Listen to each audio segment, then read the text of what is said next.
everyone. I'm very pleased today to welcome Peter Riddell, the Commissioner for Public Appointments, to give some insight about public appointments in the UK. Welcome, Peter. Pleasure. I'm Peter Riddell. I'm the Commissioner for Public Appointments. I'm what's known as a public office holder. I'm not a civil servant. I'm independent of government, although appointed by government with the approval of the House of Commons for a fixed term of 5 years, which runs out in April 2021. My job is to regulate public appointments. The government has produced a code to balance the role of ministers in appointing people to getting on for 10,000 appointments, mainly the non-executive members of boards, but there are also other posts on hospital trusts, parole boards, to do with prisons and so on.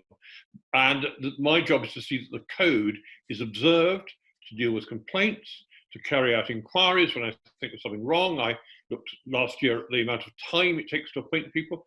And my other role is to champion and be an advocate of diversity on boards to ensure there are more women, there are more people from ethnic minorities, and more disabled people, as well as a good geographic and social balance. That's super helpful, Peter. So we have a series of questions to give to the NED on board members and attendees to our events. So the first question, there are a lot of our members that obviously do not have a public sector background. So question we receive from our members are, why should they, as senior business executive and commercial NEDs, and more broadly, there are people with no public sector experience, why should they consider a role within the public sector as an NED? Well, there are two reasons. One, there are already a large number of people with public sector experience, well over a third, who are serving as non-executives on public sector boards. Secondly, the government wants them. It wants people with private sector experience to serve on public sector boards. So there's a demand for it. It isn't kind of breaking into an alien world. It is very different from the private sector, but there are already a lot of people serving as members of boards and as chairs of boards who have a private sector experience, and there are a substantial number.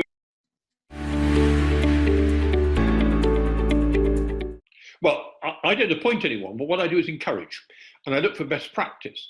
And there's already been a lot of progress in the appointment of women, thanks to a big push by the Cameron government up to 2016. The number of women appointed is around 45% to boards. So it's well ahead of the private sector. It's varying, it bounces around, but it's over 30% of chairs in a good year, let me put it that way, because it does vary a bit, are women. There's been progress on ethnic minorities. It's now clearly over 10%. Not so good so far with people with disability. But what we're looking for is, one, publicising the vacancies amongst the target groups so that people know about them. One of the real problems is people don't know about them. And that the departments which carry out the interview process are aware that they need to build up networks to reach them. They also need to make the process less off-putting. It can be very much a tick box thing, which sometimes has unconscious biases towards late middle-aged male accountants, if I may put it that way, and you want to broaden it out. Progress has been made there, but a lot more needs to be done over the next few years to broaden the process out, also geographically round the country, and socially to get a wider range, social range in.